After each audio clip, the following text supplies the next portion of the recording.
யோகம். சூரியனோ சனீஸ்வர பகவானோ இல்லை ஏற்கனவே அதே இடத்துல குரு சுக்கிரனோ இருந்ததுன்னா மிகப்பெரிய ஒரு யோகத்தை கட்டாயமாக இந்த 11 இருக்க குரு கொடுப்பார். தத்தமது ஓரைக்கும் லக்னம் தனக்கும் தனாதிபதி மறையாமலும் சுத்தமோட 6 8 12 சூழாமல் நேராமலும் ஒத்த 11 தருமாதி உதய குருவான மெவிலும் வைத்த 11 தனில் வெகுவேர் குழாவினும் மகராச தனயோதனை. எப்படி வாழணும்? மகராசனை போல வாழணும்.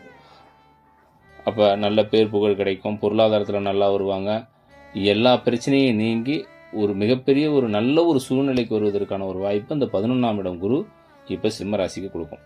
அதனால் என்னென்ன பிரச்சனைகள் இருந்ததோ எல்லாமும் அதுவாக சரியாகும். யார் நம்மக்கிட்ட யாரெல்லாம் பேசாமல் இருந்தாங்க அவங்களாம் வாலண்டியராக வந்து பேசுவாங்க. ஒரு ஒரு கௌரவமான சூழ்நிலைகள் கிடைக்கும். கோயிலுடைய கைங்கரியம், அதாவது ஒரு கும்பாபிஷேகமோ இல்லை கோயில் திருவிழாவோ முன்னாடி இருந்து செய்யக்கூடிய ஒரு சூழ்நிலைன்றது கிடைக்கும்.